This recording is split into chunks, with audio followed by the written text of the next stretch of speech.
Cordial saludo. Bienvenidos al curso latinoamericano de investigación biomédica aplicada. Hoy vamos a ver el tema de cómo escribir un metaanálisis. Mi nombre es Alillo Rodrigo Bastidas Goyes. Yo soy médico internista, neumólogo y epidemiólogo de la Universidad de La Sabana. El concepto de metaanálisis fue acuñado en 1976 por Glass en un artículo en la BMJ. Él acuñó ese término al análisis estadístico de una colección de resultados analíticos con el propósito de integrar todos esos hallazgos. Con el paso del tiempo, debemos conocer dos conceptos principales que se derivan de esta definición de metaanálisis. Primero, la revisión sistemática. La revisión sistemática se define como una síntesis de los resultados de varios estudios primarios mediante técnicas que limitan los sesgos y el error aleatorio. Y metaanálisis hoy se conceptualiza o está definitivamente restringido a la fase analítica de una revisión sistemática. La definición de metaanálisis y obviamente su enfoque es la consecuencia lógica de nuestro pensamiento inductivo y empirista en la investigación cuantitativa en medicina. En otras palabras, para entenderlo un poco mejor, una revisión sistemática es todo ese proceso ordenado de adquisición de la literatura científica, la cual vamos a resumir, vamos a extraer unos datos si es posible, y el metaanálisis es el resumen final de esos datos cuantitativos. En otras palabras, un metaanálisis siempre tendrá una revisión sistemática de base y una revisión sistemática es eventual que termine o no termine en metaanálisis. Para entender nosotros estos conceptos, debemos profundizar en cuáles son los tipos de revisiones que existen. Y hay muchas clasificaciones. Esta inicial propone 4 tipos de revisiones. Unas revisiones que son descriptivas, donde se pone al día los conceptos útiles acerca de un tema que muy frecuentemente está en constante evolución o en constante cambio. Las revisiones exhaustivas, donde se comenta en un artículo de manera muy específica la bibliografía referente a un tema. Estas revisiones se caracterizan por ser grandes, pero al igual que las descriptivas, que describen conceptos o temas muy generales y no responden preguntas de investigación específica. Hay otro tipo de revisión muy frecuente algunas veces que se utiliza, que es el caso clínico con revisión, que es la exposición de un caso y se complementa con una revisión generalmente narrativa acerca del tema. Estos casos clínicos con revisión son eventualmente publicados en revistas científicas y tienen como un objetivo principal el de educación acerca de un tema ejemplificante. Las revisiones que nos interesan para llegar a un metaanálisis son las que consideramos evaluativas, las cuales responden a una pregunta específica muy concreta sobre aspectos etiológicos, diagnósticos, clínicos o terapéuticos de un tema en particular. Uno realiza revisiones por varios motivos y entre esos objetivos en los que está para hacer revisiones son los siguientes: resumir información sobre un tema o problema, identificar los aspectos conocidos, los desconocidos y los controvertidos sobre el tema revisado, conocer las aproximaciones metodológicas al estudio de ese tema, identificar las variables asociadas al estudio del tema o proporcionar información amplia sobre ese tema en específico, ahorrar tiempo y esfuerzo en la lectura de documentos primarios, ayudar al lector a preparar comunicaciones, clases o protocolos y mostrar evidencia disponible y dar respuesta a nuevas preguntas o sugerir aspectos de investigación. Como verán, estos son los objetivos de todas las revisiones en su conjunto. En las revisiones sistemáticas, lo que uno busca es como ese último objetivo, mostrar la evidencia disponible y dar respuestas a preguntas de investigación. O después de hacer una búsqueda de esa revisión disponible acerca de un tema, sugerir o generar preguntas para nuevas investigaciones. Finalmente, esas revisiones sistemáticas podríamos decir que son el mejor estado del arte para generar nuevas preguntas de investigación. Estos objetivos y la definición que veíamos antes debe cumplir unas características principales en el concepto de una revisión. Y una revisión es la característica que las determina es que son lo que nosotros denominamos artículos secundarios. O sea, que para su construcción no necesita la evaluación directa de pacientes, sino que la construcción de una revisión se basa en artículos referentes a un tema. Esto es un ejemplo de una revisión descriptiva que ya hice hace algunos años sobre este tema que se denominaba neumonía de lenta resolución. Nosotros queríamos hablar de un tema en general. La neumonía de lenta resolución para neumología es un concepto operativo y que nosotros veíamos la necesidad en ese tiempo de ampliar sobre el mismo. Estos artículos de revisión descriptiva generalmente abarcan una estructura muy parecida a veces a los capítulos del libro, donde se tiene una definición, una etiopatogenia, se habla de unos factores de riesgo, una etiología y un diagnóstico. Estructura similar, ¿no es cierto?, cuando uno también utiliza artículos de revisión exhaustiva. No obstante, fíjense que estos artículos no responden preguntas específicas, sino temas en generales. Este es otro ejemplo que se publicó hace algunos años de un caso clínico con revisión de la literatura. En esa ocasión se habló del derrame pleural eosinofílico que era causado en Colombia por una patología poco frecuente en nuestro medio, que es la hidatidosis hepática. Se presentaba un caso y se hacía una revisión. Generalmente con esa misma estructura o una estructura parecida a ese artículo de la revisión narrativa, solo con el hecho que aquí se exponía el caso inicial.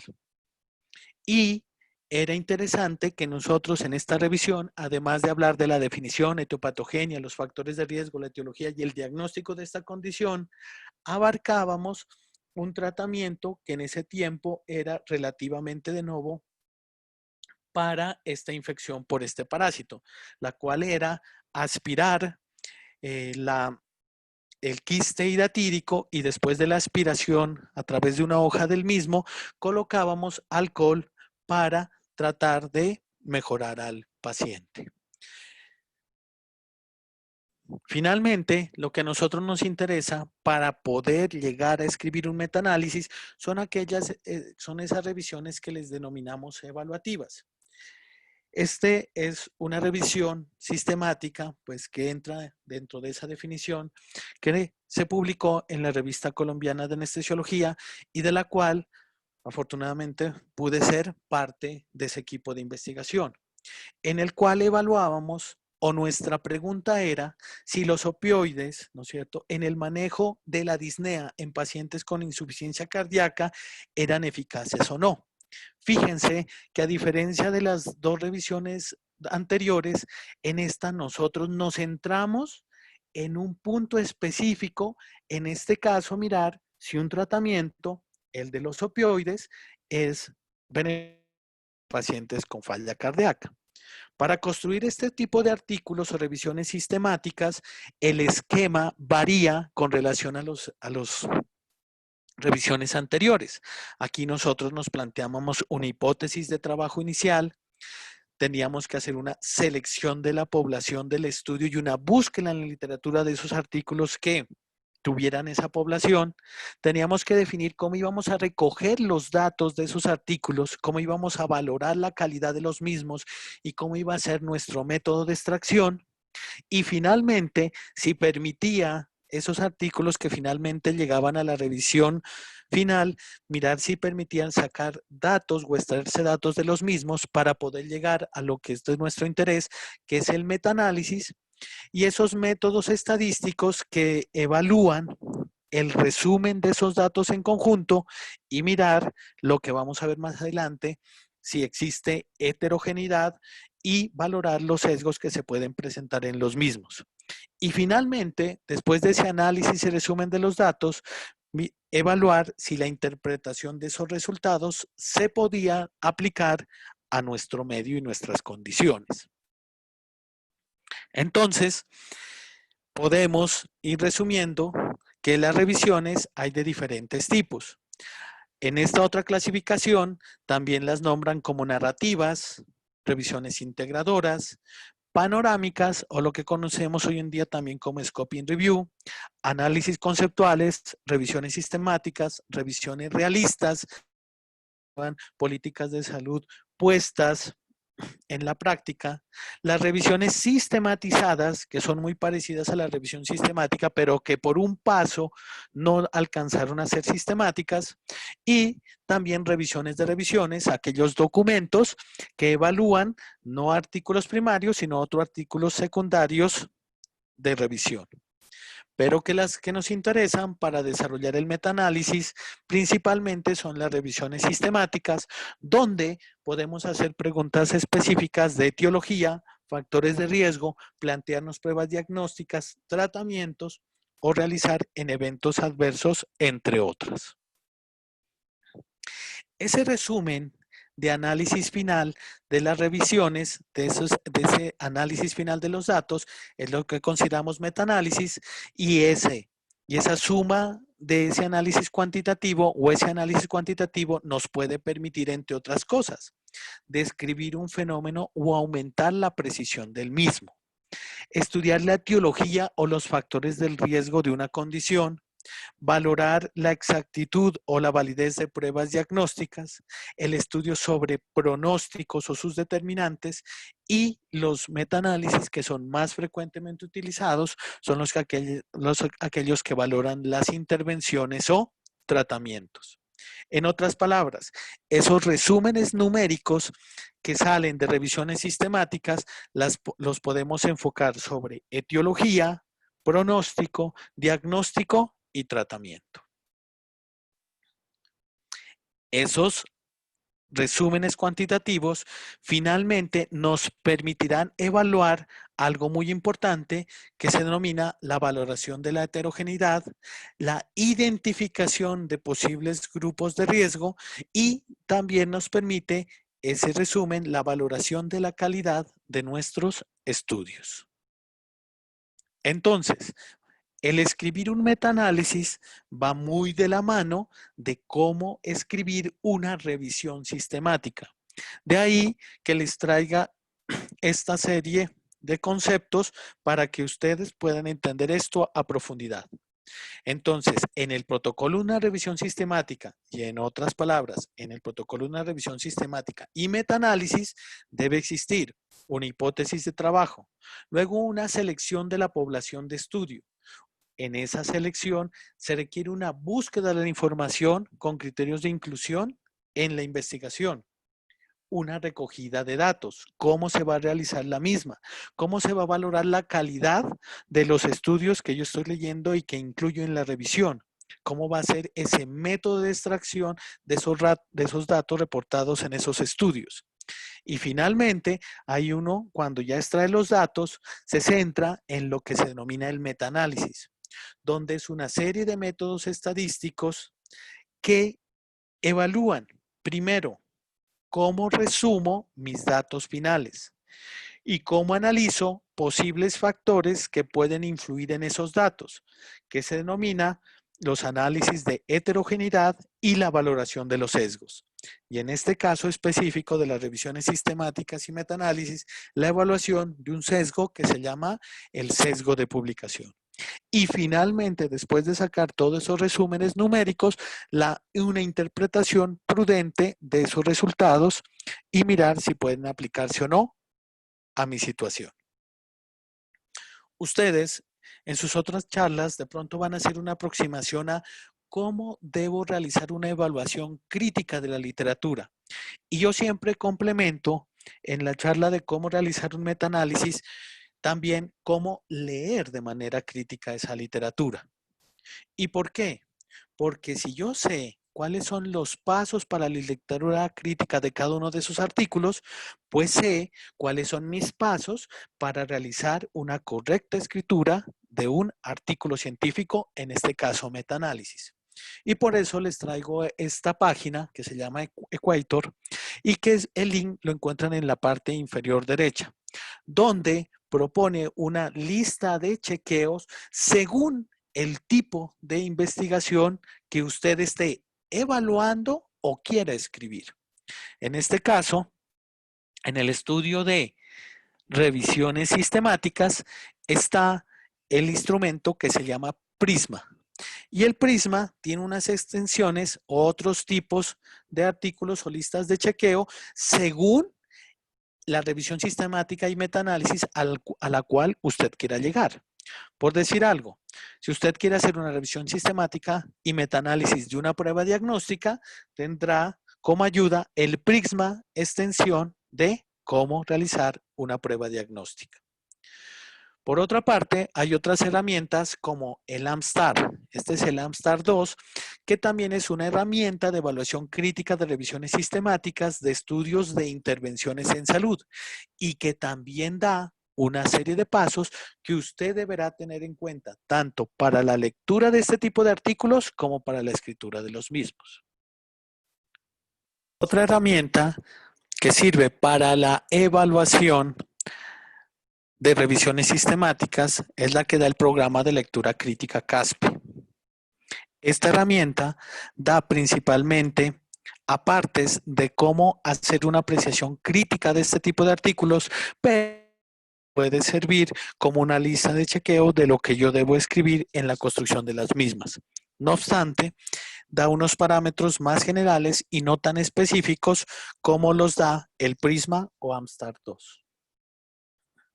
Entonces, en esa construcción de revisiones sistemáticas, usted puede encontrar artículos que lo orientarán sobre cuáles son los puntos específicos, óigame bien, para escribir un protocolo de revisiones sistemáticas y metaanálisis.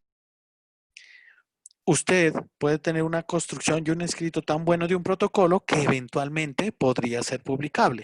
Y es lo que se ve en algunos artículos científicos de investigación por cierto tipo de revistas. Esta lista de chequeo se llama Prisma P. Estos artículos y las extensiones también se caracterizan por darles la lista de chequeo general, pero también unos artículos que se llaman elaboración y explicación de esas recomendaciones que se da, donde hay ejemplos específicos en lo que debe ir en la introducción, en lo que debe ir en la metodología, con artículos ya publicados. Vamos a tener unos apartados del ejemplo que se puede dar en este tipo de artículos para lo de metaanálisis.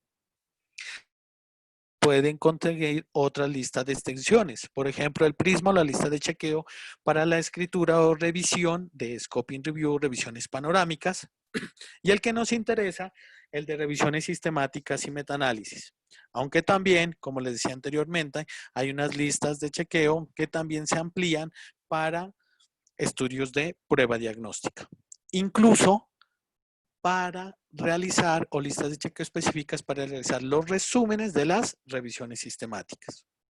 Voy a empezar con esa lista de chequeo de Prisma, ya que es la más utilizada y la que también nos asienta mucho a lo que debe tener nuestro escrito de una revisión sistemática y metaanálisis.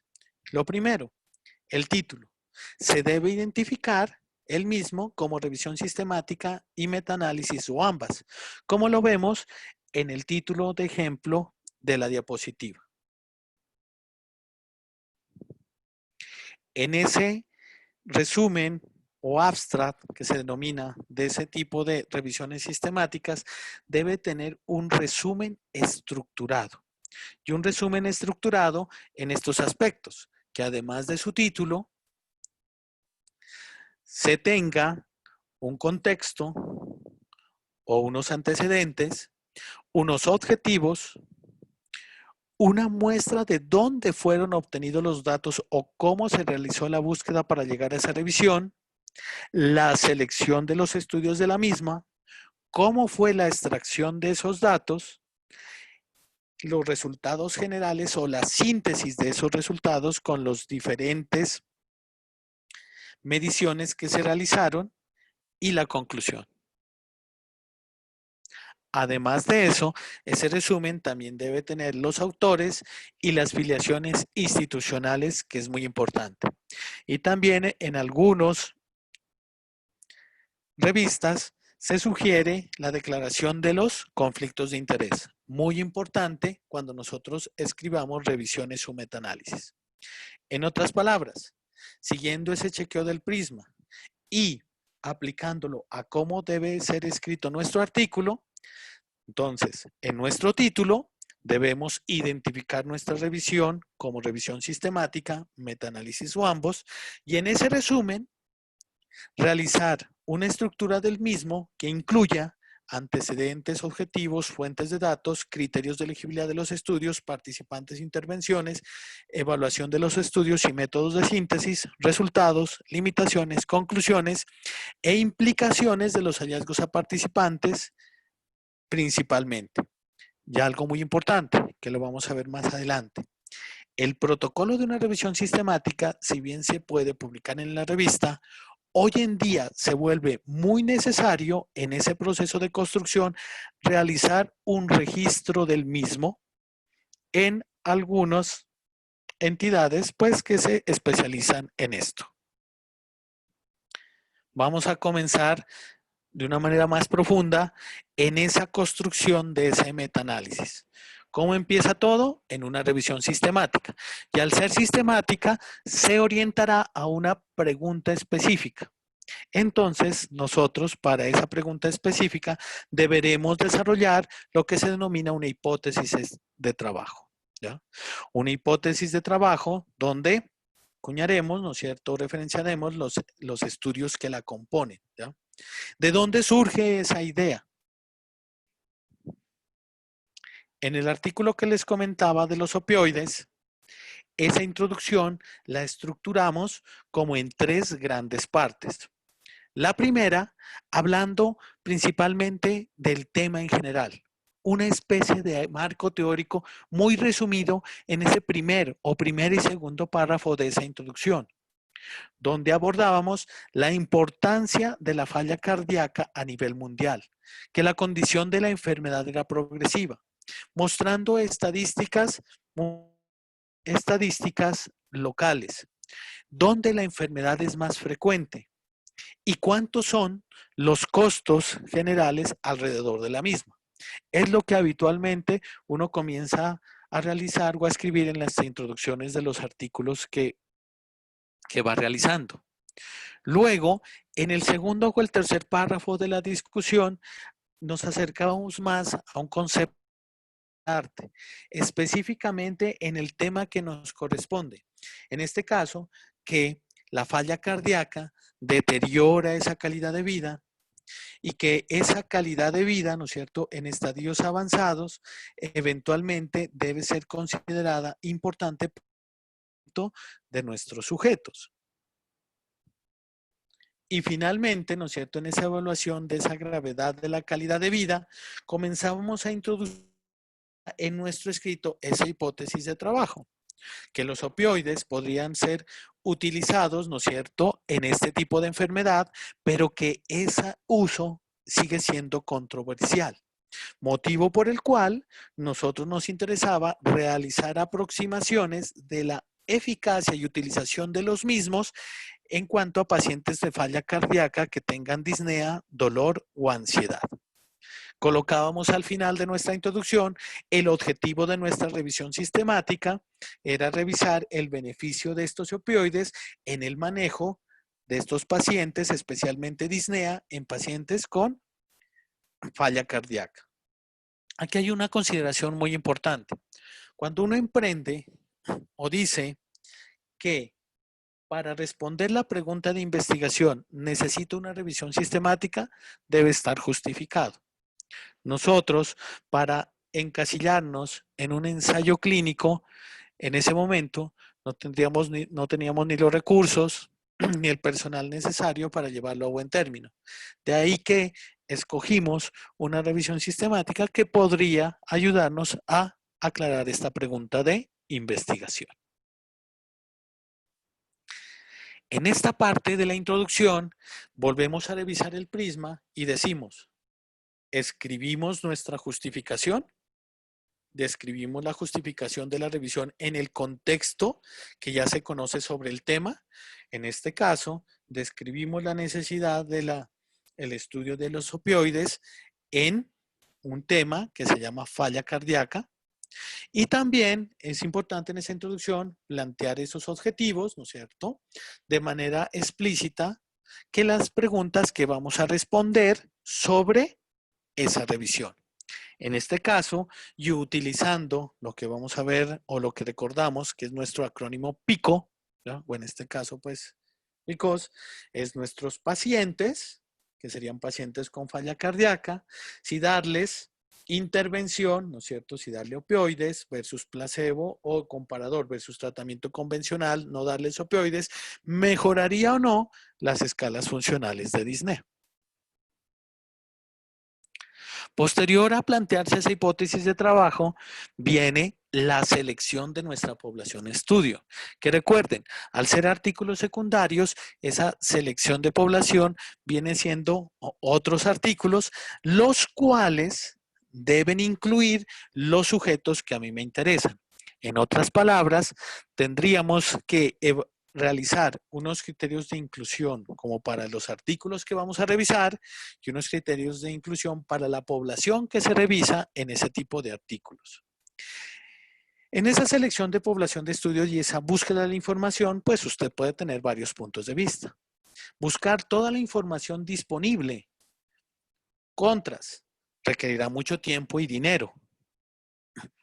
Sin embargo, usted eventualmente podrá estudiar cada variable que se propone o que quiere estudiar y tendrá una cosa importante que se llama un menor sesgo de publicación si tiene este enfoque. Usted también puede buscar o escoger esos artículos de una revisión de solo estudios publicados. Esta es la más frecuente. Solo ingresan a las revisiones sistemáticas estudios publicados o disponibles en Internet. Obviamente es una estrategia más accesible y barata, pero tiene el riesgo de un mayor sesgo de publicación. Y usted también puede tener un tercer enfoque, que es estudiar y analizar las bases originales de esos artículos primarios. Sin embargo, compartir datos entre investigadores, si bien es cierto, en los últimos años esta actividad de compartir datos cada vez es más frecuente, todavía hay muchas barreras para el acceso a los mismos. Así que digamos que es un enfoque un poco más difícil en nuestros días.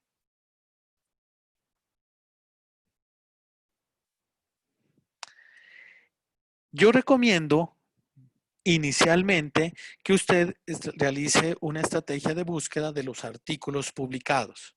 Hoy en día, y con el aumento de revistas científicas y publicación de artículos en la web, uno se puede dar un panorama general acerca del tema sobre el cual quiere escribir a través de una revisión sistemática y resumir en un metaanálisis. En las estrategias de búsqueda, yo siempre recomiendo acercarse un poco a las guías de práctica clínica, en este caso de Colombia, las cuales están disponibles en Internet y que me ayudan a qué. En esas fases iniciales me ayudan a ver cómo yo puedo o darme una idea general de cómo pueden ser las preguntas de investigación específicas en el ambiente médico. Por ejemplo, en esta guía, en los anexos, habla de cómo se realizaron las preguntas genéricas incluidas en el manejo de la hipertensión arterial. Y en ese capítulo 1, que hablaba de prevención arterial, fue abordado con las siguientes preguntas. ¿Qué población se encuentra en mayor riesgo de desarrollar hipertensión arterial? ¿Qué proporción de adultos jóvenes debería ser objeto de programas de hipertensión arterial? ¿Cuál es el impacto del ejercicio, la reducción de peso corporal o el consumo de sal sobre el desarrollo de la hipertensión arterial? Fíjense que esta guía da ejemplos de preguntas de investigación. ¿Y usted por qué nos la trae en revisiones sistemáticas y metaanálisis? Porque el desarrollo de cada una de estas preguntas idealmente debe ser llevado a cabo a través de una revisión sistemática y resumida en datos de metaanálisis. Esta guía también les da a veces esos ejemplos de la búsqueda que uno puede hacer en las diferentes bases de datos, entre ellas, y aquí como ejemplo, PubMed e Embase. Les da las palabras, en este caso, de los filtros para identificar revisiones sistemáticas, de los filtros para identificar ensayos clínicos aleatorizados y de los filtros que se pueden utilizar para identificar estudios observacionales. Recuerde, las revisiones sistemáticas y los metaanálisis implica una búsqueda en la literatura donde usted puede analizar estudios de tratamiento, que es lo más frecuente, pero también puede utilizar estudios de prueba diagnóstica o estudios de observacionales si quiere responder preguntas de factores de riesgo. Y finalmente, aquí colocan el ejemplo, refiriéndose a la primera pregunta del módulo. Si la recordamos, ¿cuáles son los factores de riesgo que incrementan el riesgo de hipertensión arterial? Entonces, nos da las diferentes estrategias que nos decían en PubMed. ¿Cuáles fueron mis palabras de búsqueda? Develop, Progress, la unión de las dos, luego hipertensión, factores de riesgo, la unión de los términos anteriores y cuántos artículos al final consiguieron. ¿Por qué insisto nuevamente en este tipo de búsqueda y tener una búsqueda estructurada de la revisión sistemática para llegar o no al metaanálisis? Porque es fundamental en la escritura de su reporte de revisión sistemática. En este otro artículo que estamos desarrollando, en la cual estamos haciendo una revisión sistemática de ver o de validar, ¿no es cierto?, cuál de los cuestionarios para el diagnóstico del EPOC podrían ser utilizados o cuál es el mejor, o resumir la información de los mismos. Esta estructura de búsqueda que sale en las diferentes bases de datos debe ser escrita y generalmente anexada a su artículo de revisión. Es muy importante. Prácticamente todas las revistas que de alto impacto que publican revisiones sistemáticas exigen este tipo de búsqueda. ¿Y por qué la exigen? Porque usted debe demostrar en su revisión sistemática que la estrategia que utilizó para analizar esos artículos primarios o para escoger esos artículos primarios sea reproducible. En otras palabras, otro investigador en otra parte del mundo coge su estrategia de búsqueda, la realiza en PubMed y debe encontrar el mismo resultado de sus artículos. Aquí están los diferentes ejemplos de búsqueda que nosotros estamos utilizando para esta revisión en cuanto a artículos originales, revisiones sistemáticas y ensayos clínicos. Entonces, una vez realizada mi hipótesis de trabajo y una vez realizada mi pregunta de investigación, me dispongo a hacer una búsqueda. Una búsqueda que debe ser estructurada y que debe ser reproducible y que debo realizarla porque muchas veces es exigencia para la publicación de mi artículo y debe ir de la mano en mi escrito. Una vez realizada esa búsqueda, recordemos, yo realizo una serie de criterios de inclusión y exclusión de los artículos que reviso. Y esos criterios de inclusión de esos artículos pueden estar en relación con el idioma. Muchas veces, o la mayoría de las veces, se realizan revisiones sistemáticas que están en inglés o en español, o muy asociadas a las lenguas romances, inglés, español, francés, italiano, ya que son muy parecidas. Pero lo ideal, no debería existir una exclusión por idioma en las revisiones sistemáticas y metaanálisis. No obstante, pues los artículos publicados en chino, por ejemplo, o árabe, definitivamente para muchos investigadores sí es una barrera que muchas veces no se puede solventar.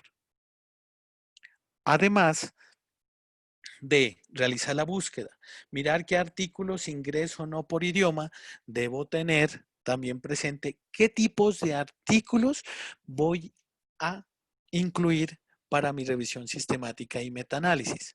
Cuando yo hablo de eficacia o de comparación de tratamientos, lo ideal es incluir solo artículos de tipo ensayo clínico controlado.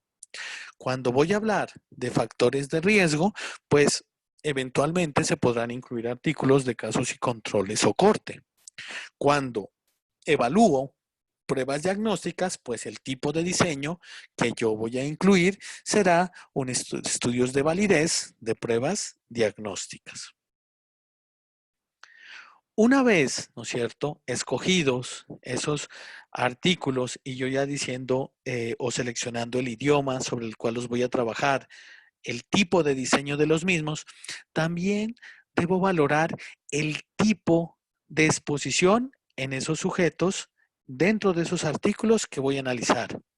Muchas veces, especialmente en los artículos de eficacia en los tratamientos, pueden haber diferentes desenlaces que pueden o no pueden interesarme. Ejemplo, en el estudio de opioide y la revisión sistemática si los opioides servían para disnea en los pacientes con falla cardíaca, estadio clínico 3 o 4, fíjense que mi resultado final era disnea, si mejoraba la disnea o no. Usted puede escoger otros resultados dentro de sus artículos primarios y decir que sea mortalidad sí o no, o dolor sí o no.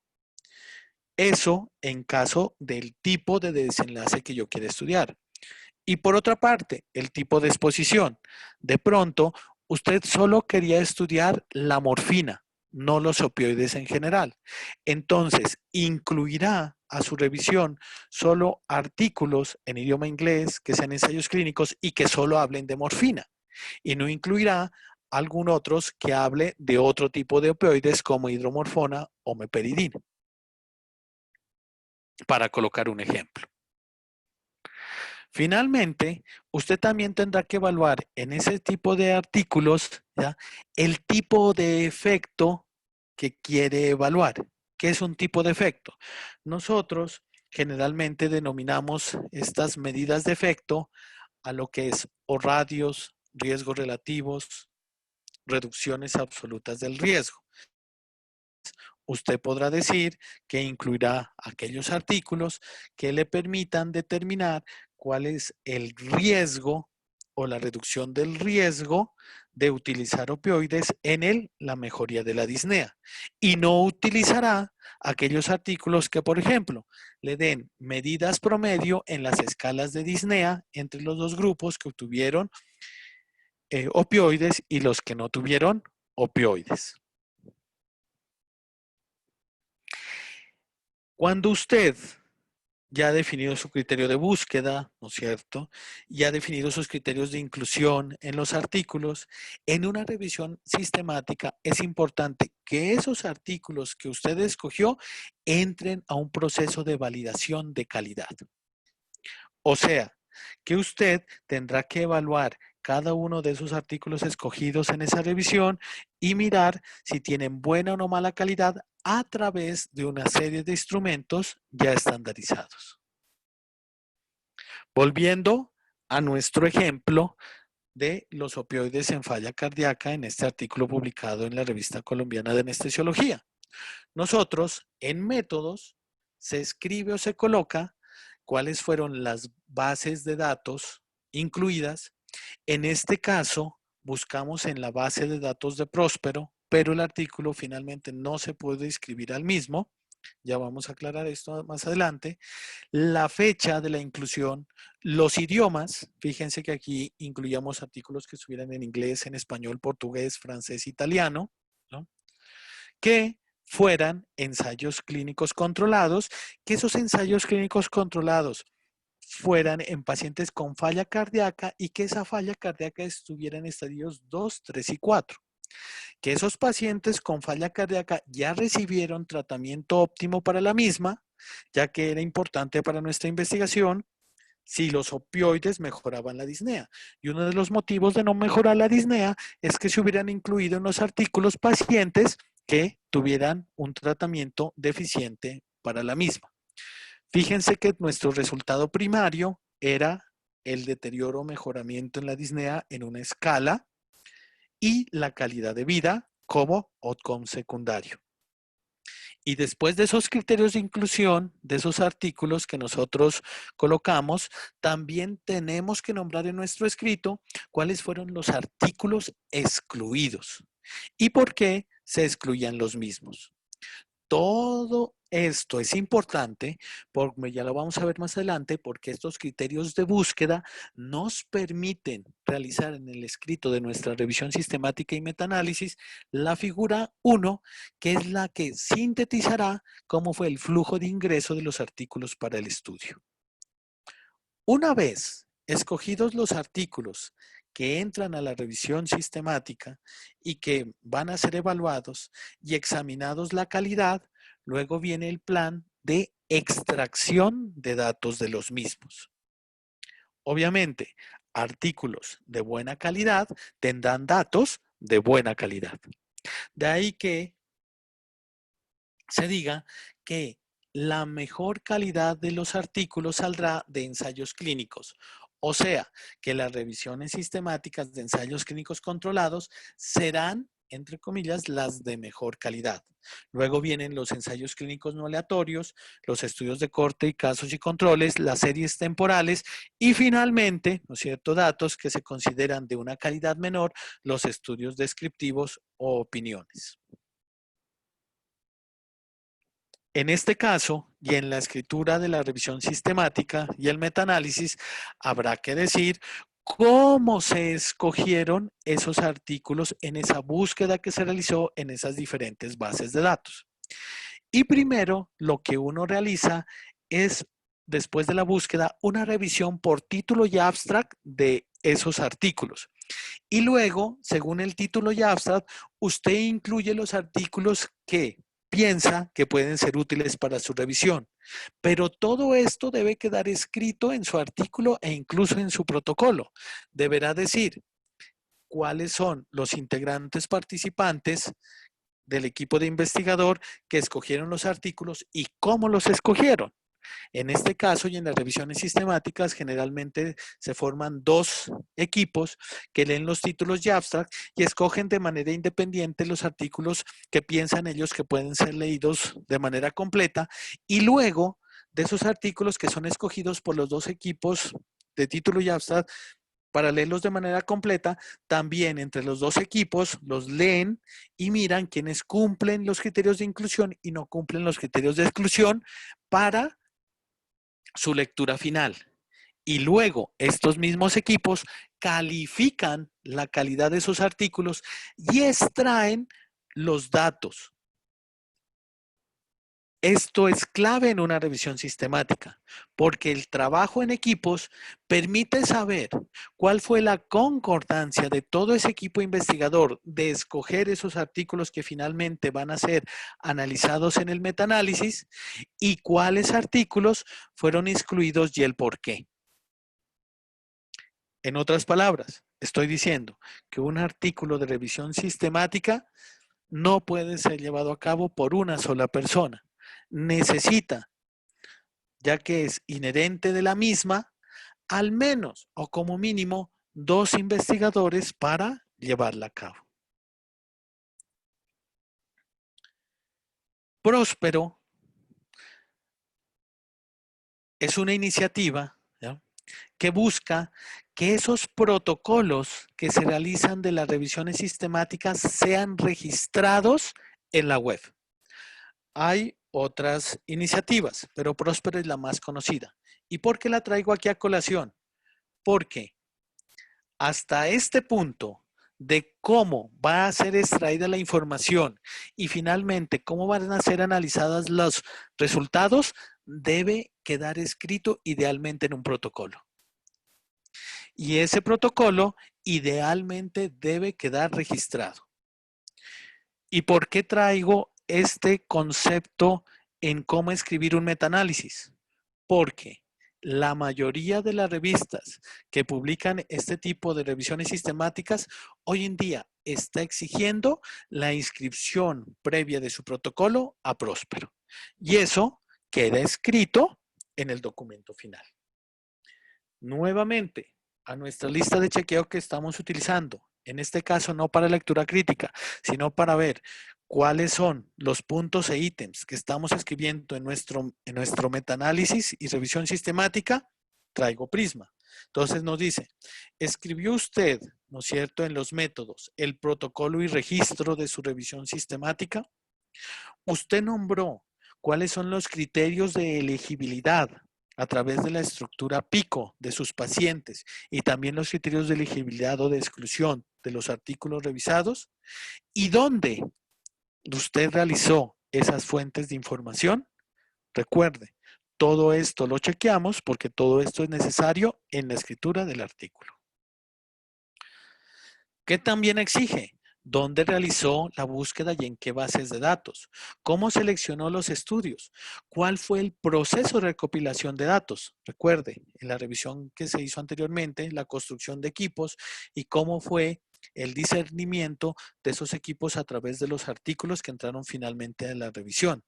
Y finalmente, uno cómo lista o cómo listó todas esas variables importantes en los artículos revisados y cuál fue la evaluación de la calidad de los mismos. También, ¿qué es lo que debemos acotar en la metodología? Las medidas de resumen. Si fueron, riesgos relativos o radios, o si fueron medidas de promedios. ¿Cómo se realiza esa síntesis o resumen de resultados? Y finalmente, análisis adicionales. Bueno, una vez realizado el protocolo y una vez llegado hasta ese punto metodológico, viene la ejecución de la revisión sistemática. Viene ya ese proceso de sacar esos datos de esos artículos primarios y poderlos resumir para mirar si llegan a un metaanálisis o no. En esa primera parte de resultados, algo fundamental, la figura 1 del flujo de ingreso de artículos en el estudio. Es muy importante. Si usted no realizó de manera juiciosa un registro de todas sus actividades durante la ejecución de la revisión sistemática y el metaanálisis, puede tener problema para construir esta figura. Yo habitualmente utilizo EndNote para organizar mis artículos y el ingreso de los mismos, pero hay otros softwares que están también disponibles y son gratis en inglés que pueden ayudar. Entre uno de ellos se llaman Ryan, que le ayuda a usted también a estructurar ese proceso de búsqueda de la literatura en plan de realizar una revisión sistemática. En nuestro ejemplo, en el caso de la revisión sistemática de los opioides, entonces, nosotros hicimos una búsqueda general de la literatura donde, fíjese bien, encontramos 10.521 artículos, 9.491 en PubMed, 54 en Embase, 14 en Lilacs, 958 en Ovid, 2 en Cochrane y también había 2 revisiones sistemáticas en Próspero. Los equipos los leyeron por títulos y abstract y excluyeron por los mismos 10.492 de esa búsqueda que se encontró, entrando 29 a su lectura final. Esta lectura final, que también se realizó por equipo, se verificó criterios de inclusión y de exclusión y se excluyeron 20 de esos artículos, ingresando 9, ¿no es cierto? Ingresando 9 para mirar si esos datos se acoplaban o no a nuestra pregunta de investigación. Y finalmente, los que ingresaron a nuestra revisión final y a nuestro metaanálisis eran, en teoría, cuatro artículos de toda esa revisión. Para resumir, 4 artículos cumplían que fueran ensayos clínicos controlados, realizados en pacientes con falla cardíaca, estadio clínico 2, 3 y 4, y en los cuales se haya evaluado opioides, mirando disnea y como objetivo secundario, calidad de vida.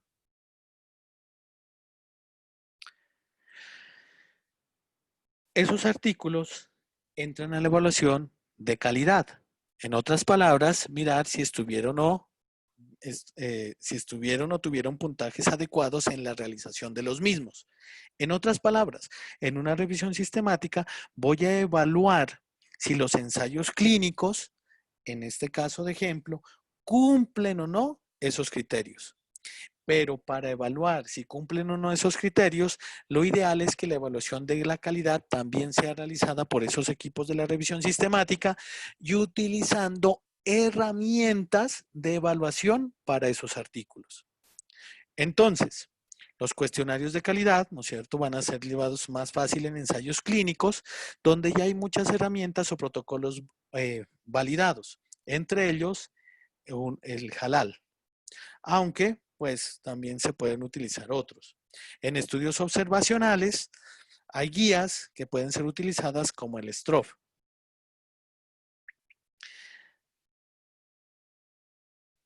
¿Por qué es importante ese punto básico de evaluar la calidad en nuestras revisiones sistemáticas y en el artículo que estemos realizando de metaanálisis?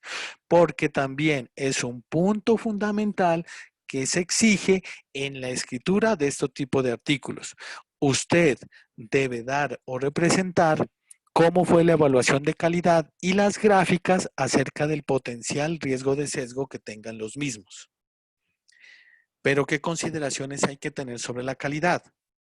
Si se puede incorporar la calidad como criterio de ponderación, si bien es cierto, hoy hay tendencia, hay dos tipos de tendencia, a llevar al metaanálisis solo artículos de buena calidad, todavía hay esa tendencia que dice que la calidad no limita la extracción de datos de esos artículos para el análisis final en metaanálisis. Y también es importante porque esa evaluación de calidad nos dan esas características de los estudios. Nos dice el tipo de población, los criterios de inclusión y de exclusión, cómo se recogieron los datos y nos dan una visión de los errores que pueden también tener esos artículos originales para luego analizar uno de los puntos importantes que ya vamos a aclarar más adelante y que lo habían nombrado previamente, que es la heterogeneidad. Aquí hay unos ejemplos, en este caso el QUADAS, que es una herramienta que ayuda a evaluar la calidad de los artículos cuando yo realizo revisiones sistemáticas de pruebas diagnósticas. Está disponible en esta página, pues es gratis. Vuelvo y repito, todo lo anterior debe de quedar consignado en nuestro escrito de revisión sistemática y metaanálisis. En este caso, ya en los resultados describimos que solo conseguimos 4 estudios, 3 eran estudios randomizados doble ciego y uno pues era un crossover y uno era un controlado paralelo, que resumimos los hallazgos de los mismos en las diferentes tablas y que también nosotros evaluamos los criterios de calidad y mediante qué herramienta los hicimos. En estos casos nos ayudamos, ¿no es cierto?, para el riesgo de sesgo con las herramientas de Redman, que es un programa que distribuye Cochrane para revisiones sistemáticas, y el GRAY. Estas son generalmente las tablas de resumen a las que uno va llegando con las revisiones sistemáticas. Y estas tablas de resumen son muy importantes. Muy importantes, ¿por qué? Porque finalmente la construcción de estas tablas de resumen es el punto final de su revisión sistemática y es la base si esa revisión sistemática puede continuarse o no con un metaanálisis. Miren lo que pasó en esta revisión. nosotros encontramos 4 estudios, ¿ya? Pero fíjense, ¿no es cierto? Aquí que nosotros ya encontramos en ellos, comenzamos a tener diferencias en cuanto a la duración del estudio y la administración del opioide. Si bien es cierto, la mayoría de los pacientes en los 4 estudios cumplían criterios de edad y de severidad de la disnea, la dosis y el tipo de opioide utilizado era diferente. Y una cosa muy importante, si bien es cierto que nosotros utilizamos como nuestro outcome la disnea en esa revisión de esos ensayos clínicos finales había sido medida de manera diferente, al menos en 2 de ellos. Lo que a nosotros nos generó, ¿no es cierto?, problemas para llegar al metaanálisis.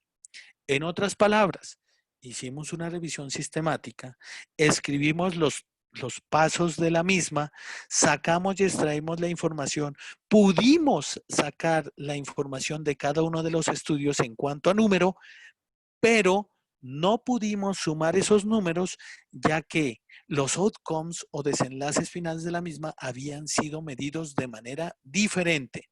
Fíjense, a pesar de que en esta tabla que mostramos la calidad de los mismos y el riesgo de sesgo, que era bastante aceptable. Entonces, esa tabla que se denomina tabla cualitativa de resultados finales es la que al final nos va a determinar o no la llegada o no al metaanálisis.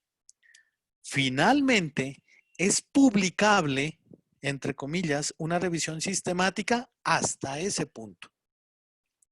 No se excluye que la no llegada al metaanálisis no se pueda publicar. Sin embargo, usted deberá explicar por qué llega al resumen de los datos finales y por qué no llega a los mismos. Esas revisiones, ustedes se han dado cuenta que nos ayudamos de instrumentos, ¿no es cierto?, que tenemos que escribir mucho para describir los pasos de las mismas. Entonces, aquí es un punto que debo comentar, que hay programas que ayudan en la construcción de estos escritos. Y uno de esos es Redman, el cual fue desarrollado por Cochrane y que se especializa en la construcción de revisiones sistemáticas de diferentes tipos. Redman es como una plantilla sobre la cual usted comienza a ingresar cada paso que está realizando en su revisión, cada resultado, y él es el que finalmente le da toda la estructura de su escrito, incluso la construcción de alguna de estas gráficas, en este caso, la gráfica de resumen final de la revisión. Hay otros software estadísticos que ayudan también para el análisis de los mismos, entre ellos Stata y este del Hospital Universitario Ramón y Cajal, Metadis, que sirve para resúmenes de revisiones sistemáticas en pruebas diagnósticas. ¿Y por qué se los nombro? Porque en el apartado de metodología y análisis estadístico de la construcción de su metaanálisis, debe nombrar los software utilizados para el mismo. Y tanto Stata como Metadis y los instrumentos utilizados por Redman son los que la mayoría de las revistas miran o autorizan para su publicación. Entonces, en los resultados, ¿qué debe usted escribir? Siguiendo la lista de chequeo del prisma que le estamos utilizando. Diga cuál es la selección de estudios, facilitar el número de estudios en toda la revisión, cuáles fueron los que ingresaron, los criterios de inclusión y de exclusión, mediante un qué, la figura 1 o ese diagrama de flujo. Resuma las características de los mismos.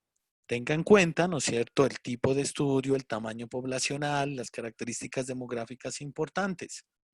También resuma esa evaluación de calidad que hizo de los mismos. En nuestro primer estudio,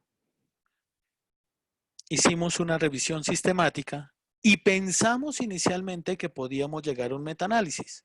No obstante, después de analizar los estudios finalmente incluidos, nos dimos cuenta que por algunas condiciones inherentes a la medición del outcome y también inherentes a la exposición, que eran diferentes opioides y diferentes dosis de opioides, no lo conseguimos. No obstante, en el otro estudio de los cuestionarios de EPOC, pues cuestionarios diagnósticos de EPOC, que es una revisión sistemática de pruebas diagnósticas y metaanálisis de pruebas diagnósticas, llegamos a extraer y finalizar con el metaanálisis del mismo. Para realizar el metaanálisis es fundamental que los datos de cada uno de los artículos pueda ser extraíble.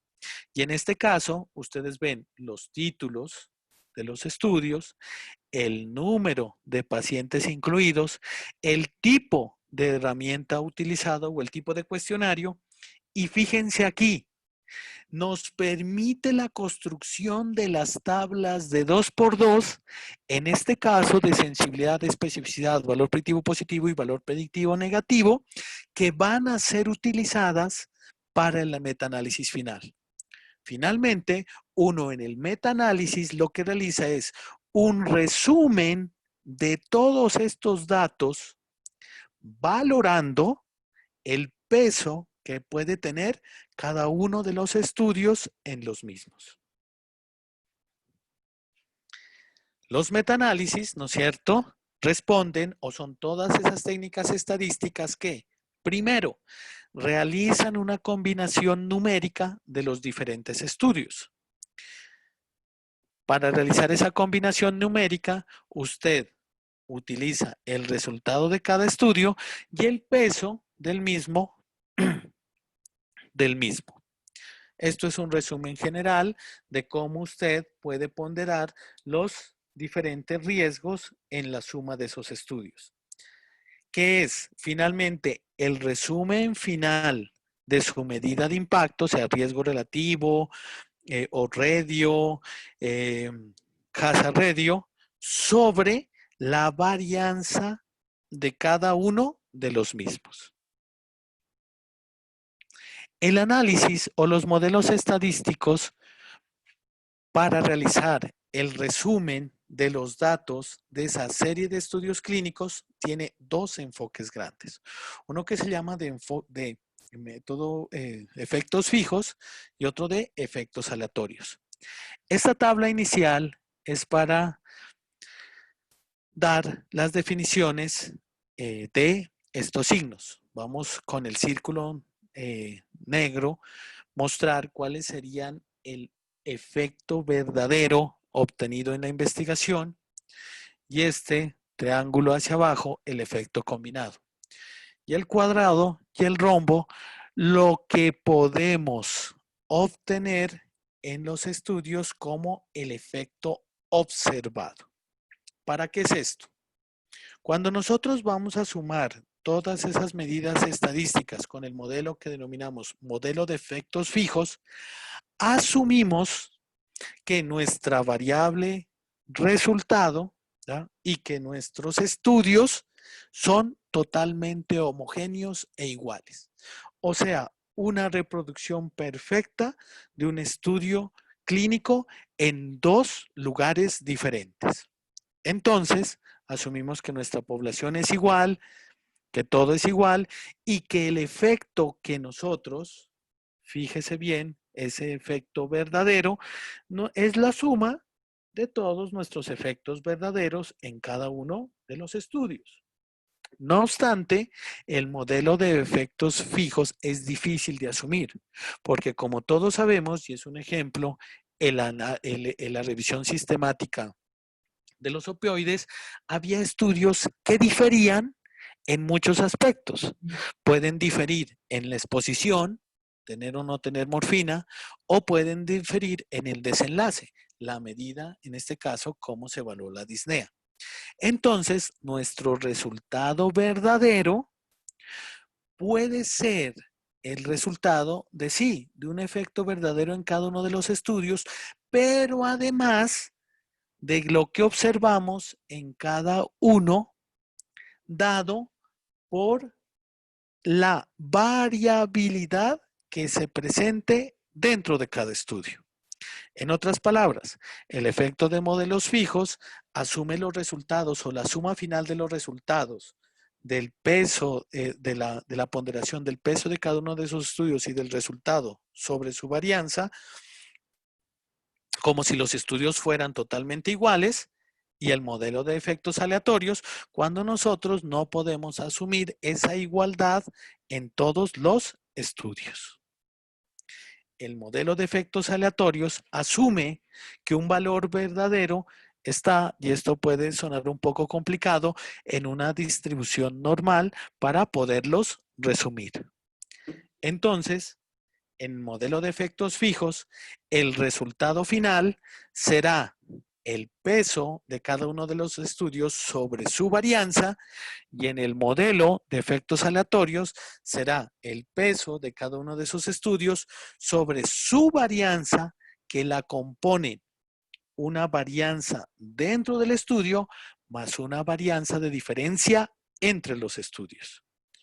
Para no confundirlos, finalmente esto nos da unas medidas de resumen que las podemos resumir en la escritura de nuestro análisis en resultados finales como.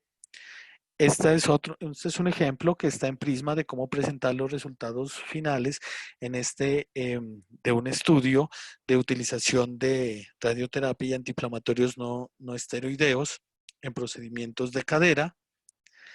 Y las medidas de resumen, que en este caso el modelo, ¿no es cierto? Este tipo de modelos nos ayuda a resumir todos estos resultados de los diferentes estudios en uno solo, que aquí lo vemos en un rombo. Esta medida, ¿no es cierto? Esta medida fue obtenida por un modelo de efectos aleatorios. Ese modelo nos permitió sumar todos estos riesgos relativos, este riesgo relativo de 1,26, de 5,44, de 1,93, en un riesgo relativo final de 2,30. Primer esquema de metaanálisis. ¿Cómo hago o cuáles son esas herramientas que me permiten inicialmente un resumen de mi medida de efecto? En el ejemplo y en esta diapositiva, el resumen que yo quería conseguir a través de estos métodos estadísticos es de un riesgo relativo. Pero aquí en estas tablas de resultado, nos aparece también otros test. Y aquí vemos un test que se llama test de heterogeneidad, que nosotros veníamos, ¿no es cierto?, hablando hace un tiempo. ¿Y qué es la heterogeneidad y por qué es importante en un metaanálisis? Esta es la fórmula de cómo conseguir la misma, la denominaremos Q, ¿ya? Y la heterogeneidad se relaciona, ¿no es cierto?, a qué influencia puede tener diferentes factores como el tipo de estudio, los métodos cómo recogí los datos, el tipo de análisis, si fue aleatorio o fue de efectos fijos, o si hay la presencia de sesgos en mi resultado final del metaanálisis. ¿Cómo así? Entonces, supongamos que yo quiero saber cuál es el riesgo de fumar y desarrollar cáncer de pulmón. Y encuentro en un estudio que el riesgo de fumar cáncer de pulmón por fumar es de 2. Luego en nuestro estudio voy y encuentro que ese riesgo no me dice que es de 2, sino que el riesgo relativo es de 3. Voy a otro estudio y me dice, su riesgo relativo no es de 2 ni de 3, es de 1,5. Esas variaciones, ¿no es cierto? Esas variaciones entre los diferentes riesgos o medidas de efecto encontradas en esos diferentes estudios puede ser dada, ya lo miramos, por efecto del azar, o puede ser dada por características inherentes a ese propio estudio, porque es un estudio de casos y controles, porque utilizaron sujetos mayores de 40 años, y en otro, porque es un estudio de corte o porque utilizaron pacientes mayores de 60 años. Entonces, esas diferencias entre los diferentes tipos de estudio y sus características se dan a través de una medida que se llama heterogeneidad. En este caso, se realizó, ¿no es cierto?, una revisión sistemática y un metaanálisis donde se incluyeron 33 estudios. Y se definió con ese resumen de todos esos estudios que había un factor de riesgo para desarrollar una condición. Ese factor de riesgo, resumen, era 1.22 y y la P era una P estadísticamente significativa. Ahora veo. Se realizó un análisis por subgrupos dividiendo los resultados finales de ese estudio en la medida de efecto solamente obtenido por los estudios de corte y también una medida del efecto solo por los estudios de casos y controles. Fíjense que cuando solo analizamos los estudios de corte, la medida de efecto se pierde. O sea, ya no consideramos que sea un factor de riesgo, sino que ni es factor de riesgo ni es factor protector. Y la P cambia. Y fíjese que si analizamos solo los casos y controles, decimos que efectivamente es un factor de riesgo en la medida de resumen y la P cambia. Este fenómeno que es por el tipo de estudio, en este caso estudio de corte si me da un resultado y estudio de casos y controles si me da otro resultado, es el fenómeno de heterogeneidad. En otras palabras, yo puedo encontrar diferencias y encontrar P's estadísticamente significativas y medidas de resumen estadísticamente significativas solo por heterogeneidad, o sea, solo cómo realicé mis estudios y no porque eso sea una verdad absoluta. Por eso es supremamente importante la heterogeneidad. O sea, los resultados de mis medidas de efecto en el resumen pueden ser por dos causas grandes, porque verdaderamente hay un factor de riesgo o porque hay heterogeneidad que me está dando un resultado, entre comillas, falso o no adecuado. Esta heterogeneidad, como ya lo habíamos dicho, puede ser por el tipo de diseño, por los métodos como recogí los datos, por mi tipo de análisis o porque si tengo sesgos o no en mi estudio.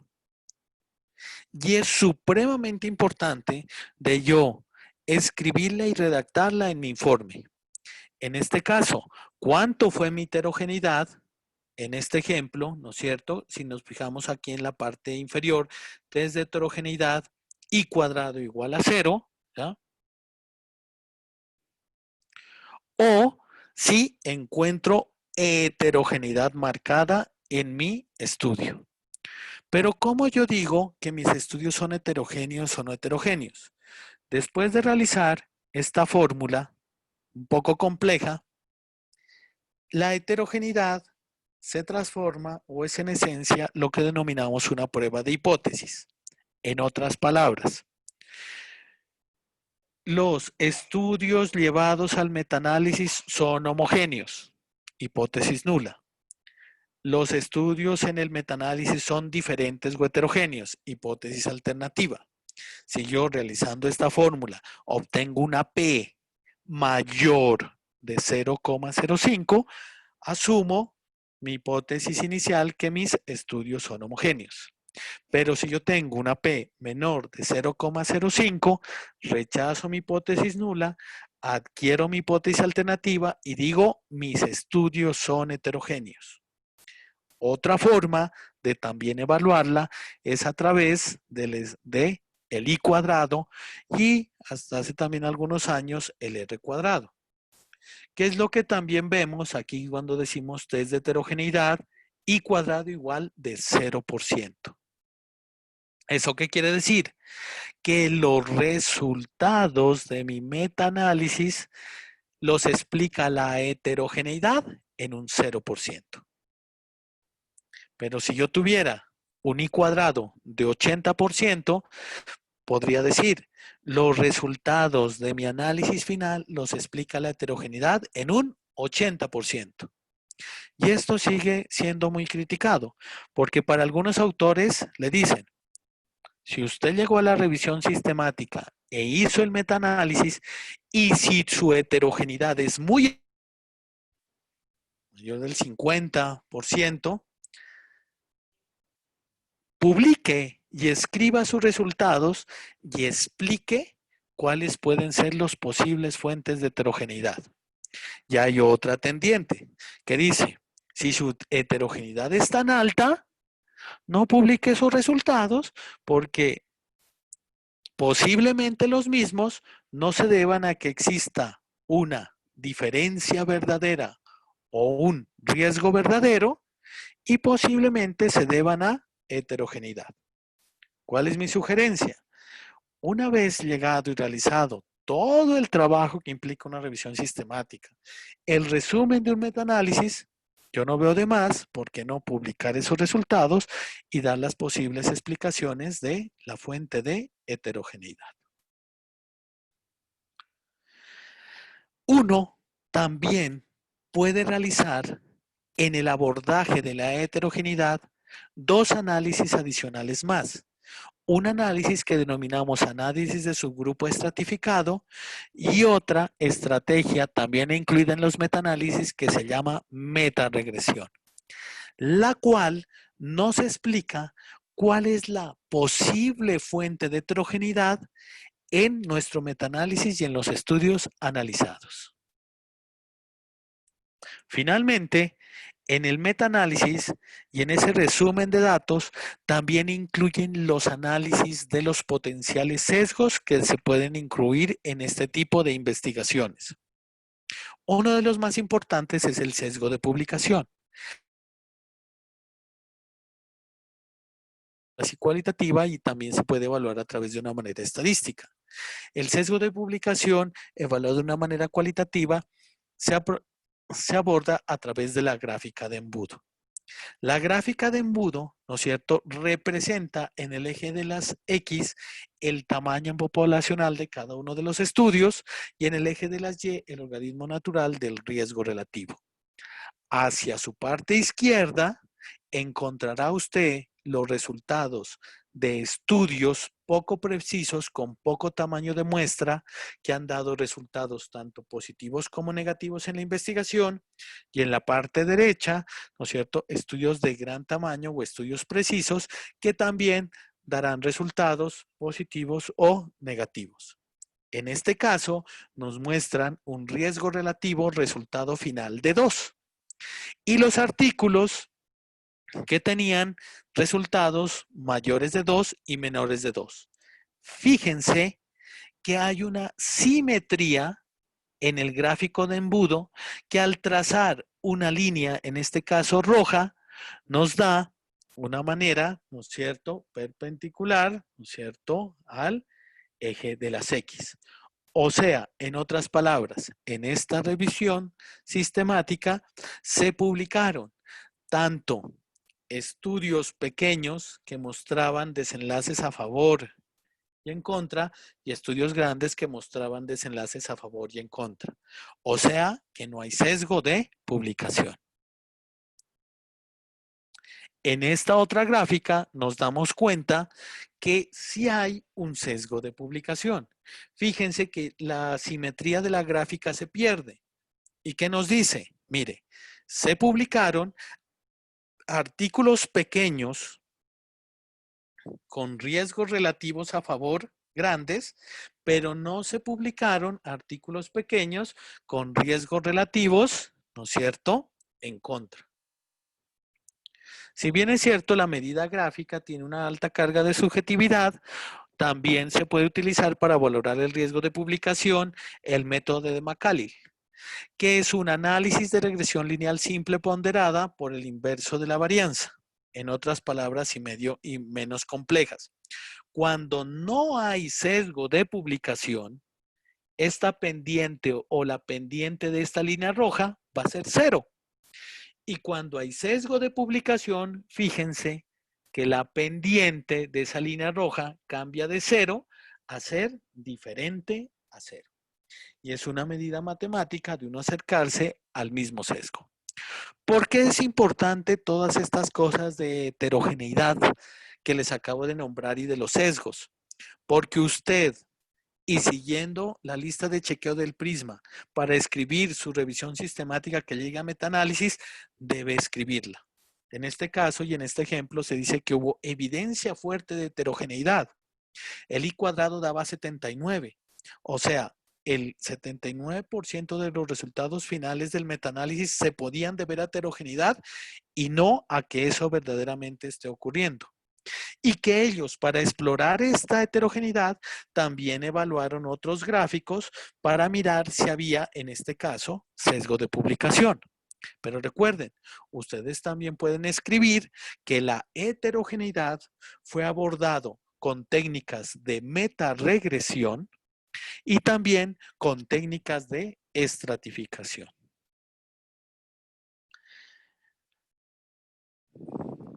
En estos resultados, ¿no es cierto?